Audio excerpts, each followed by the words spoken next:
you.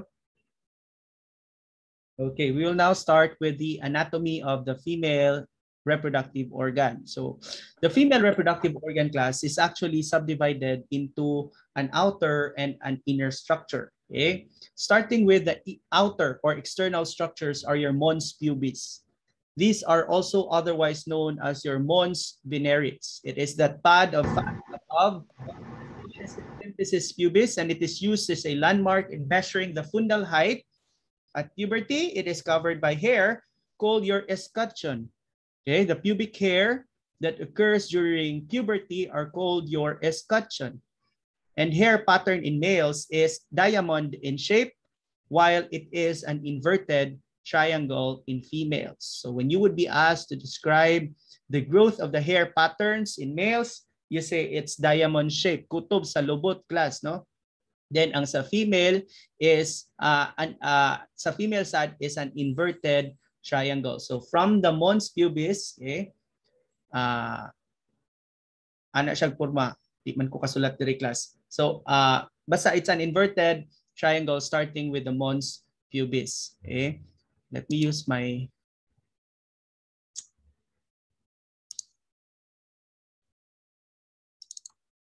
okay.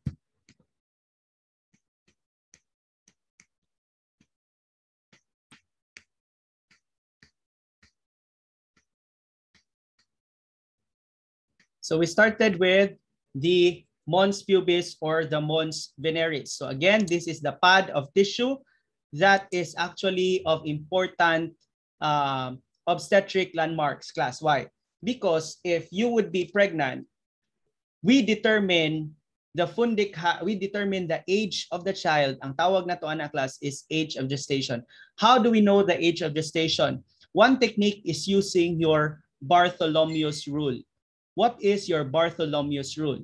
According to Bartholomew's rule, the fundic height, no, wherever the level of the fundus is, maingay kag fundus class ulo sa imuhang matres. Ug asa ang fundus class, mao pud na ang iyang age of gestation using the different landmarks of the body. So unsa tong Bartholomew's rule? Example, this is the female breast, this is the pregnant woman, mao niyang lubot, mao niyang tiil. Okay? Na diri iyang pusod, mao ning iyang vagina. Okay? Now, unsa man na siya ang Bartholomew's rule? Bartholomew's rule provide that if the fundus, because the uterus class is like an inverted pair. Okay? Mura siyang pair, peras, inverted pair. This upper portion of the uterus is called the fundus. Okay? This is the corpus. And this is your cervix. Those are the three different layers of the uterus. Kaning fundus class, mo ni atong i-measure if we want to know the AOG. AOG stands for age of gestation. What if kaning fundus kuno class, if this fundus is found at the umbilical region, pila may edad sa bata? If the fundic height using the Bartholomew's rule is found at the level of the umbilicus, it means to say that she is pregnant 5 months. So, pila man na, 5 times 4, 20 weeks AOG ang atong bata if the fundic height is at the level of the umbilicus. What if the fundic height is at the level of the symphysis pubis? Unsa man ang symphysis pubis? Mo ni siya class. This is where your mons pubis is. That's why we regard the mons pubis as an important obstetric landmark. Because if the fundus is naa din dapit sa imong symphysis pubis, where you have your mons pubis, it means to say that you are pregnant by about 3 months. So pila man na siya? 12 weeks AOG ka. So again, class if nagamit kag Bartholomew's rule and the fundus or the head of the uterus is situated at the symphysis pubis level or sa imong mons pubis level, what does it mean? You are 3 months pregnant.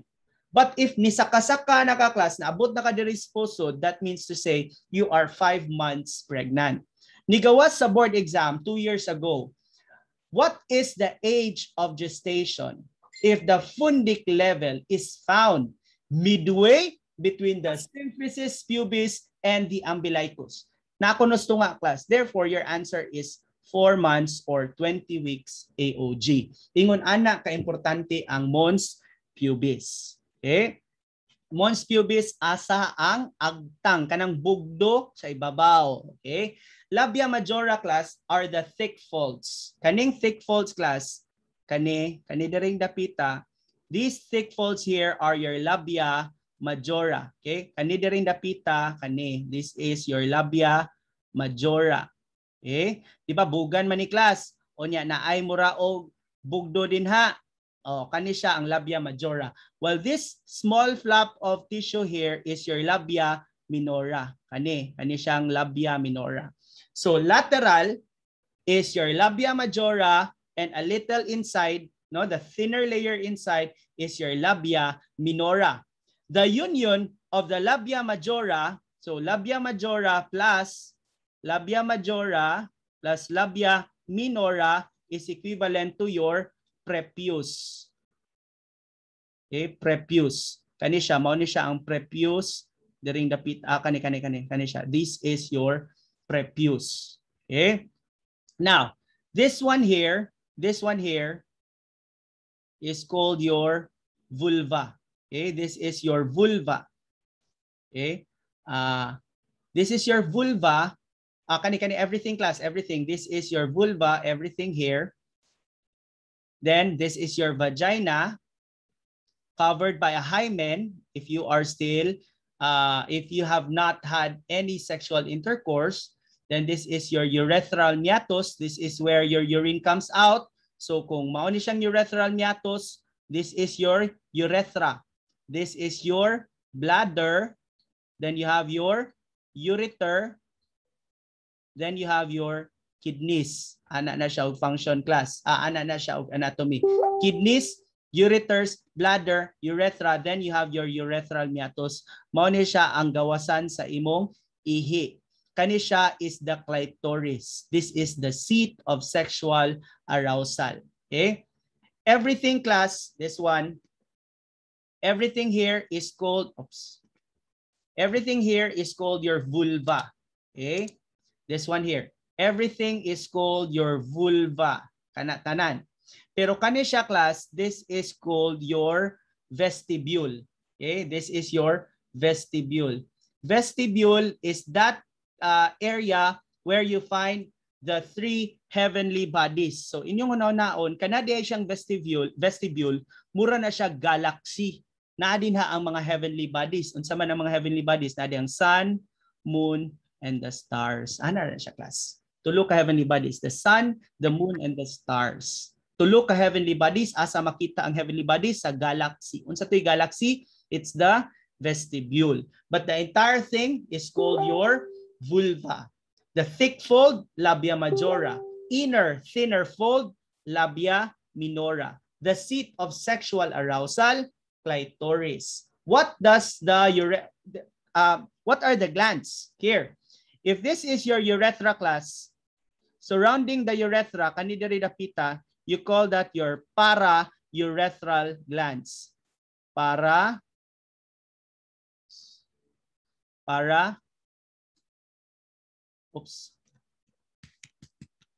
Surrounding your urethra, if this is your if this is your urethra, surrounding your urethra are called your para-urethral glands. Other name, anak class, is called your Skene's gland. S-K-E-N-E'(S). This is your vagina. Surrounding your vagina is also a gland. You call that your para-vaginal glands or your Bartholin's gland. Muhubagan ni nadirang kilid sa inyong vagina class, you call that Bartholinitis, inflammation of the Bartholin's gland. Okay? So those glands surrounding the urethra, para-urethral. Those glands surrounding the vagina, para-vaginal. Other names sa para-vaginal, Bartholin's glands. Okay? Surrounding your urethra, para-urethral glands, or otherwise known as your Skene's gland. Okay? The entire thing, vulva. The galaxy, vestibule with the three heavenly bodies. You have your sun, moon, and stars. Your clitoris, urethral meatus, and the vagina, which is supported by the hymen. Sir, if dili na intact ang hymen, is it an indication that she is no longer, she has had sexual intercourse? No. While it is true that your intact hymen is an indication of not having had sexual intercourse, but never does it indicate nga kung broken na siya, nakatilaw na po na siyang babae, dili sa na siya pasabot ana. Because there are some women, especially in other countries like the US, ang ilang gamit class is dili napkin, they use tampons. And the use of tampons could break the hymen. Or there are some physically active women, mga cyclists, gymnasts. So na tendency nga ma-tear ang ilahang hymen. There are also instances, class, where the hymen does not have any butas. Walay buslot. So what if mag-menarche na sila, mag-menarche na sila, or mag-menstruate sila for the first time? Can the blood pass out of the vagina? Dili makagawas. Okay? So mo na nga mag-hymenectomy. Gisian to gamay ang hymen and then makagawas na ang dugo. Hymenotomy or hymenectomy. Okay? Those are your external structures. Okay? Now, what about your internal structures? Okay? These are your fallopian tubes or your oviducts. Okay, here. These are your fallopian tube. These are your ovaries, your uterus, then your cervix, your vaginal canal, and your vagina. Okay? So, internal structures, you have your ovaries, fallopian tubes, uterus, cervix, vaginal canal, and then your vagina. Okay? Sa fallopian tube class, it is further subdivided into different layers. What are the layers or divisions of the fallopian tube? You have your interstitial, isthmus, ampulla, infundibulum. Okay? You have your interstitial, isthmus, ampulla, infundibulum. Interstitial, isthmus, ampulla, infundibulum. Kani class ni gawas na ni sa board exam. What is the site of fertilization? Ampulla. Nigawas pa pod, what is the site of ectopic pregnancy? Kanang mubuto gani class, kanang nitubo sa fallopian tube. Asa man ang common site of ectopic pregnancy? It's still the same, the ampulla. Kay kung asa nagkita, adto sa na sila masakpan.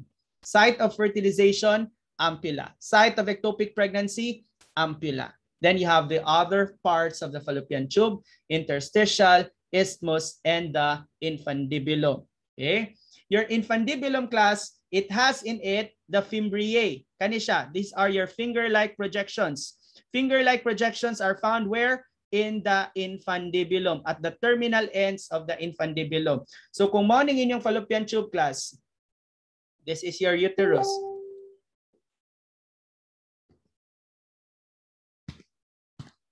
Okay. This one here, number 1. Oops. Kani number 1, number 2, kaning ini-curve, number 3, kani siya, number 4. Interstitial, isthmus, ampulla. That is where the sperms and the egg cell meet. Mauna siya fertilization. The union of the sperm and the egg cell is called your fertilization. And then here's the terminal ends, na may finger-like projections, you call that your fimbriae. Okay. Now, you would appreciate these structures once we discuss menstruation. Here are your ovaries, class. Diri ang ovaries. And your ovaries has in it your immature egg cells. Okay? Immature egg cells. Then your uterus here.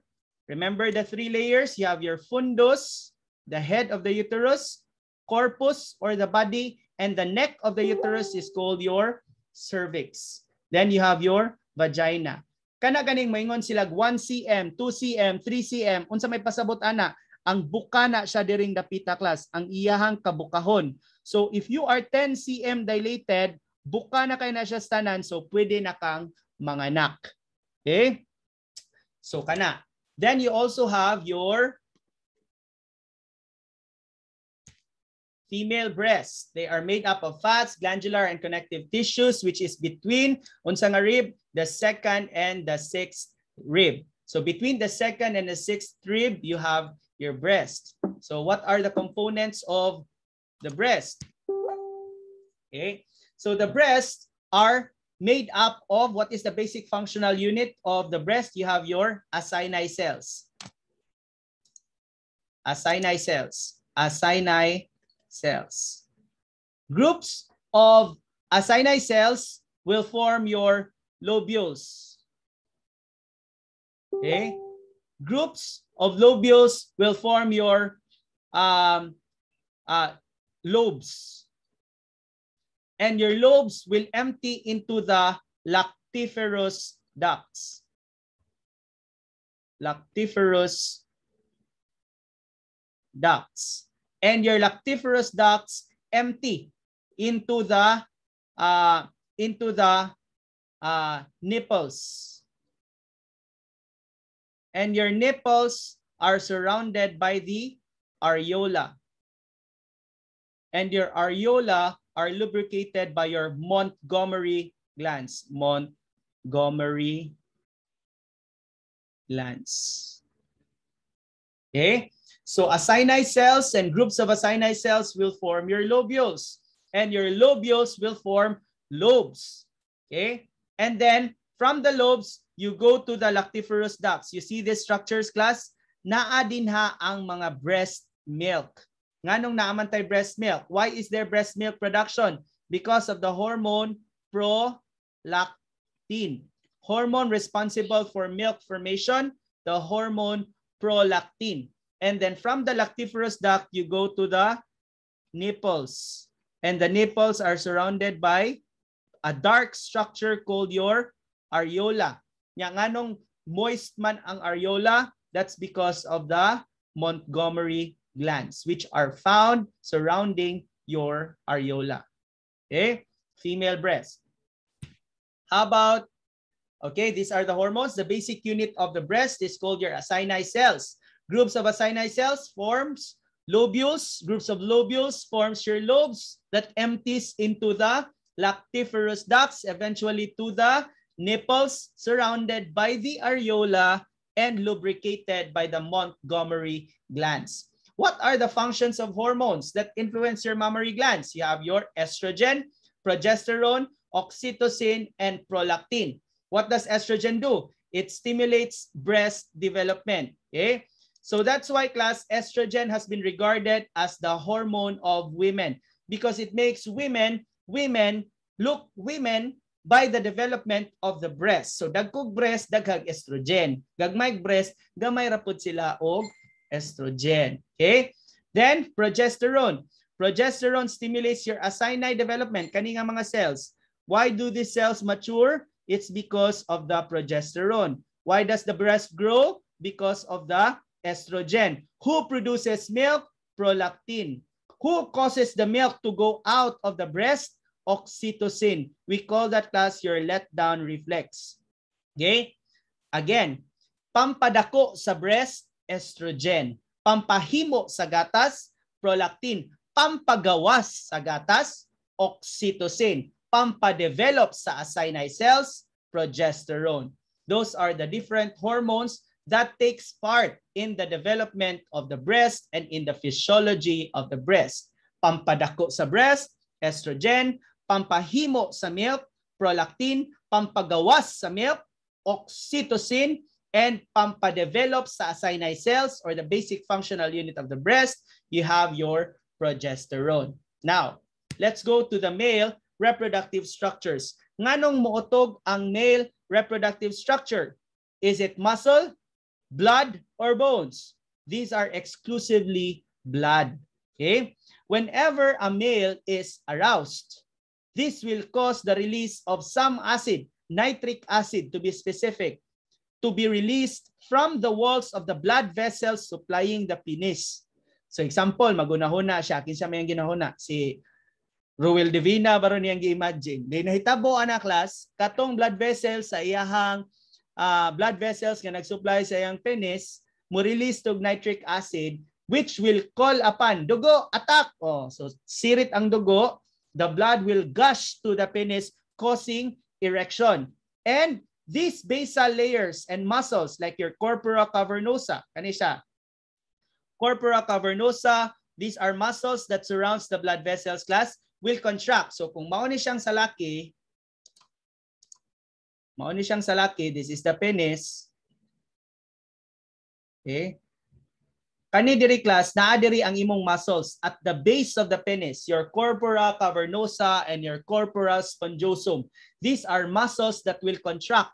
Mulak siya class para ang dugo nakalakra siya, nakatrap siya in the penis, causing erection. If you have blood vessel problems or vascular problems, mga chronic hypertension, mga atherosclerosis, basta problema sa ugat, doon na siya chances or tendency,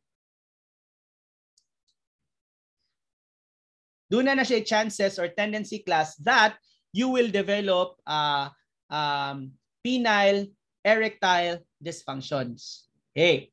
Now, this refers to your external structure. And the more or the most sensitive portion of the male reproductive structure is actually the head of the penis, the glans penis. Unsay counterpart sa glans penis sa babay? Mao na siyang clitoris sa babay. So kung kay balo mo girls, unsa ka pleasurable or unsa ang stimulation inyong ma-feel if the clitoris is stimulated exactly the same manner boys, ingon ana pod ang ma-feel sa boys kung stimulate ang glans penis. Okay? Now let's go to the internal structures of the male. To make it simple, ani ra ni siya class. From the scrotum,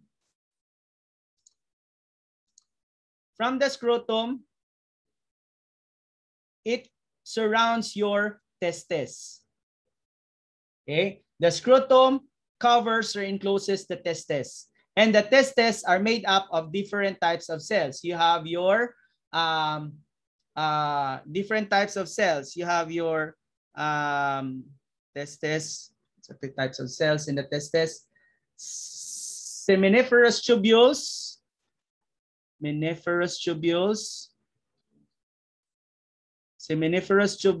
then you have your tuluklas, seminiferous tubules, Sertoli cells, and you also have your Leydig cells. Okay, these are the 3 different types of cells that comprise your testes, and each has its different function. Your seminiferous tubules is responsible for sperm formation.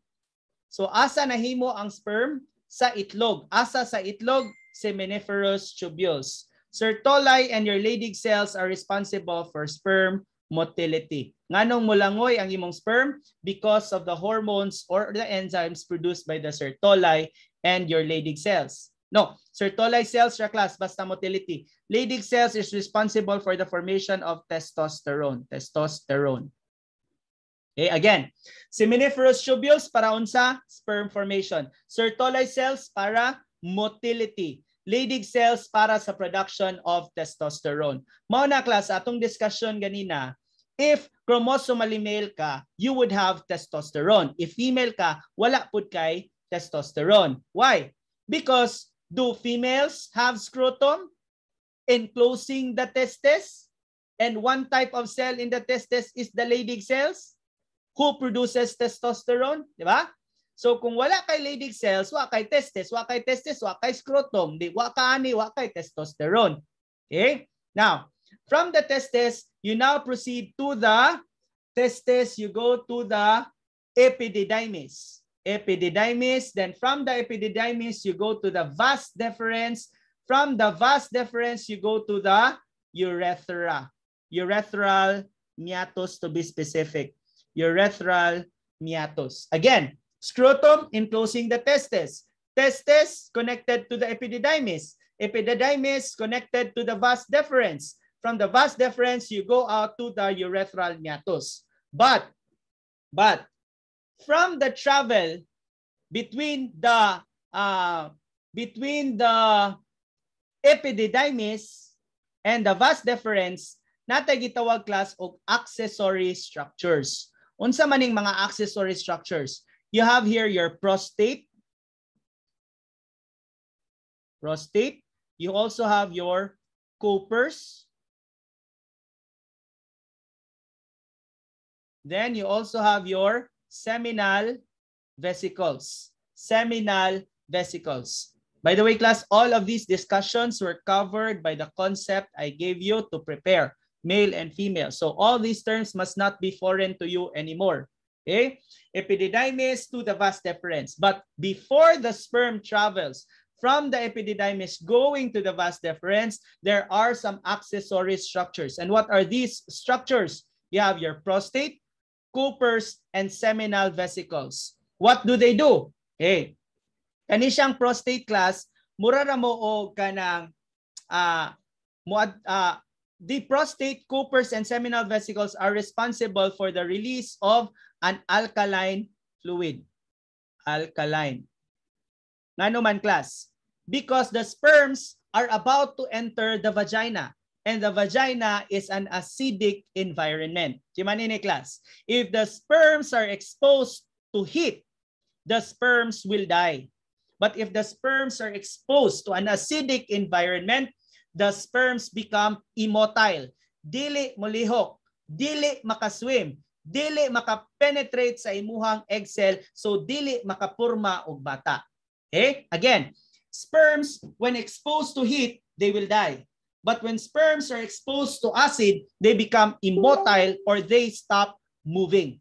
That's why before the sperms go from the epididymis to the vas deferens, they have to be supported by your accessory structures, prostate, Cooper's, seminal vesicles, all of which are responsible for the secretion of an alkaline fluid so that if the sperms will have to attack or enter the vagina, they will not be destroyed by the acidity of the vagina.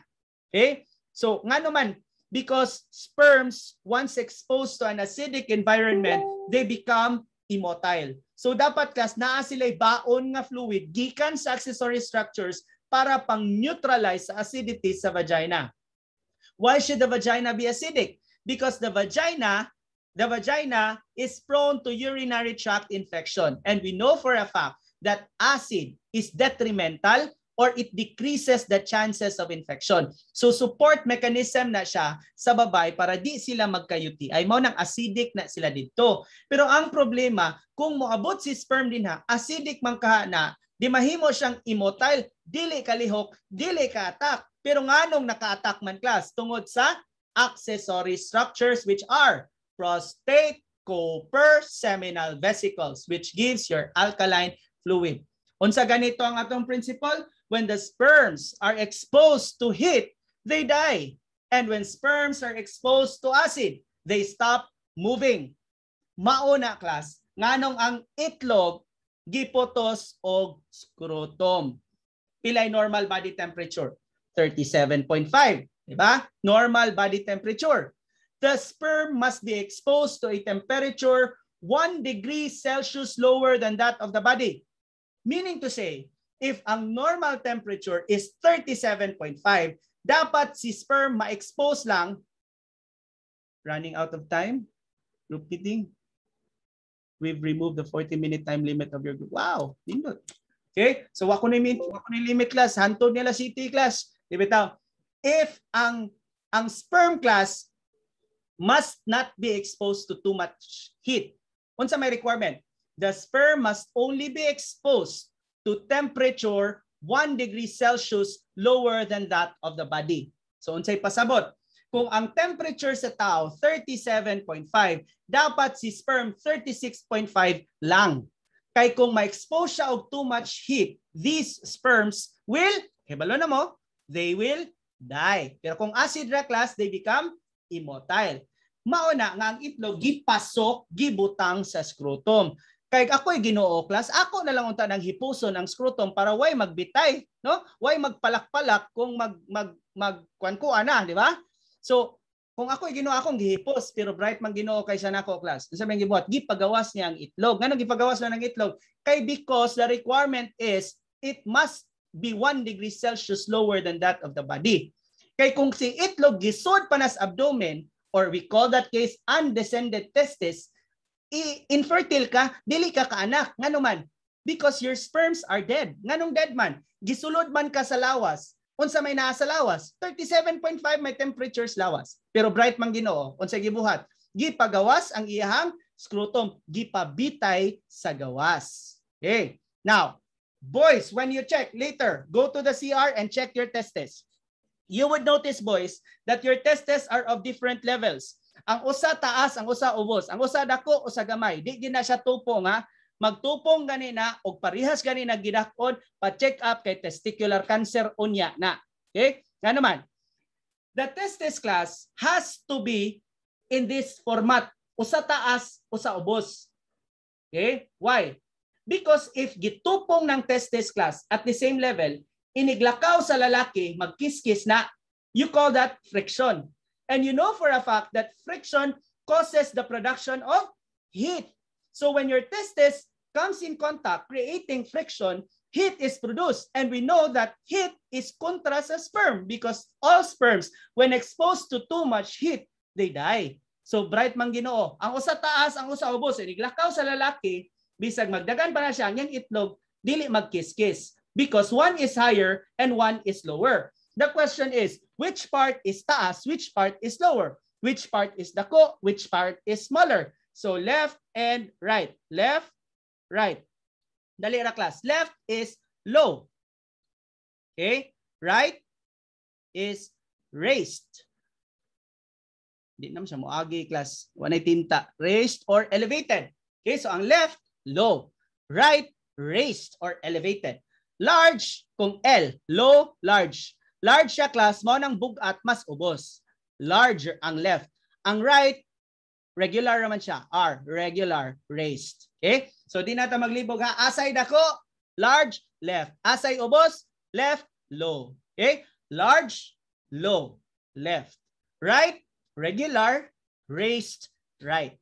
Mo nang gituyo na siya nga iniglakaw, nag-ingon ana siya class. Dili siya mag-kiss-kiss. Okay? Now let's review.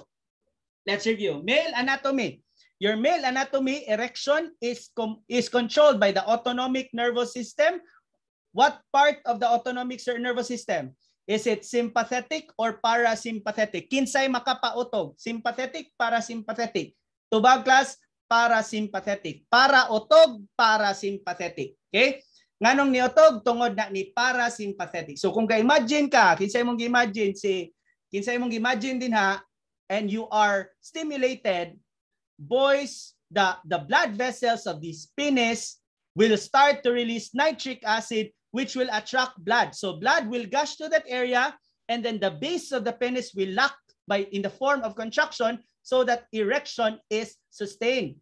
So then, internal structures. Ang scrotum is enclosing your testes outside of the body. Kaya nga the sperm must only be exposed to temperature which is 1 degree Celsius lower than that of the body. Knowing at 37.5 ang body temperature, dapat si sperm may only be exposed to temperature up to 36.5. Mao na siya boys, timan-in ninyo boys. Hilantan gani mo, init inyong lawas. Inspeksyon na inyong itlog. Unsay mahitabo? Magbitay ang lagay. Nga naman, the scrotum is a muscular pouch. So when the body is hot, this scrotum will pull away the testes from the body. Mo nang mubitay siya class. Pero kung tigtugnaw ang panahon, bugnaw ang aircon, unsay mahitabo sa itlog, muko sa nang itlog class, so that it will pull the testes close to the body in order to obtain some heat to achieve the 36.5 maximum requirement. Okay? Now, testes. What comprises the testes? Tulo. Seminiferous tubules, Sertoli cells, Leydig cells. What does your seminiferous tubules do? They produce sperm. Sertoli, responsible for sperm motility. Leydig cells, responsible for testosterone production. Question, do na ba testosterone ang female? Wala. Nganong wala? Wa man sila Leydig cells. Nganong wa man sila Leydig cells? Wa man sila testes. Nganong wa man sila testes? Di ba? Wa sila scrotum. So, ingon na siya class. So, scrotum, testes, epididymis. Then, from the epididymis, you go to your vas deferens. Boys, kung mag-masturbate, class, please make sure you are on mute. Class, please make sure you are on mute. Itself is a parent who be lived first. Class, please make sure you are on mute. Every time that I will have a parents meeting, President. Thank you. So, unsa na to class? Wana. From the epididymis, you go to the vas deferens. But before the sperm travels from the vas deferens out of the body through the urethral meatus, do na tayo accessory structures. And what are these structures? Prostate, Cooper's, seminal vesicles. Unsay buhat sa accessory structures? They give alkaline fluid. Para unsa si alkaline fluid? In order for the sperm to be able to neutralize the acidity of the vagina. Okay? Now, if boys do masturbate, nganong mosirit man na ang sperms? Nganong maabot man na kisame boys? Powerful manggod kay kaog vas deferens. It is the contraction of the vas deferens that propels the sperm out of the body through the urethral meatus. Meaning to say, ang ihi o ang sperm, doon na sila'y meeting ground or common pathway. And that is your urethral meatus. Okay, let's sum this up. Female reproductive organ is divided into internal, external structures. External structures, you have your mons pubis. Unsa to importante sa mons pubis? It is an important obstetric landmark where you can also see the hair. What do you call this hair? Your escutcheon. Unsay format or shape sa hair. Sa female, inverted triangle. Ang sa male, diamond shape. Then you also have the thick folds of layer of skin. That is your labia majora. Next to that is your labia minora. The meeting of the labia majora and the labia minora at the anterior portion sa ibabaw, you call that your prepuce. While the meeting of the labia majora and labia minora at the posterior sa ubos, you call that your forchae. Onya, forchae, skin, anal sphincter dayon. So mao na siyang forchae ang ikat during episiotomy. Then the entire perineal area is called your vulva. But that thin layer where you can see the heavenly bodies are called your vestibule. And your heavenly bodies are your clitoris, urethral meatus, and your vagina protected by the hymen. Internal structures, you have your fallopian tube, namely interstitial, isthmus, ampulla, infundibulum. Asa ang part commonly affected by ectopic pregnancy or the site of fertilization? It's the ampulla. What part of the fallopian tube has in it the fimbriae or the finger-like structures? Your infundibulum. Then you proceed with the uterus. The uterus is an inverted pear-shaped organ. It has 3 layers: endometrium, myometrium, perimetrium. Endometrium, mauna siya mag-thickening class. Ang inner layer, magrigla mo tungod sa dugo nga nagpilit sa endometrium. Ngano man mo contract ang matris, nganong mubusok during labor? That's because of the action of the muscle layer, which is your myometrium. So endo, myo, and what covers the uterus is called your perimetrium. Okay? What are the divisions of the uterus? The head is called the fundus, the body is called the corpus, and the neck of the uterus is called your cervix. Then you proceed to the vaginal canal, eventually to the vaginal opening. Then you also have your ovaries. In the breast, you have your acini cells, lobules, lobes, empties into lactiferous ducts, eventually to the nipples surrounded by the areola and lubricated by the Montgomery glands. Male, scrotum encloses the testes. Testes is made up of 3 types of cells: seminiferous tubules, Sertoli cells, Leydig cells. Si Sertoli, motility. Si Leydig, testosterone. Si seminiferous tubules, production of sperm. From the testes, which is sensitive to heat and acid, remember that, from the testes, you go to the epididymis. Then from the epididymis, you go to the vas deferens. But before the sperm travels out to the urethra, before it leaves the vas deferens, it goes through the accessory structures, namely prostate gland, Cowper's gland, and your seminal vesicles. What do? They give alkaline fluid in order to neutralize the acidic vagina. Okay?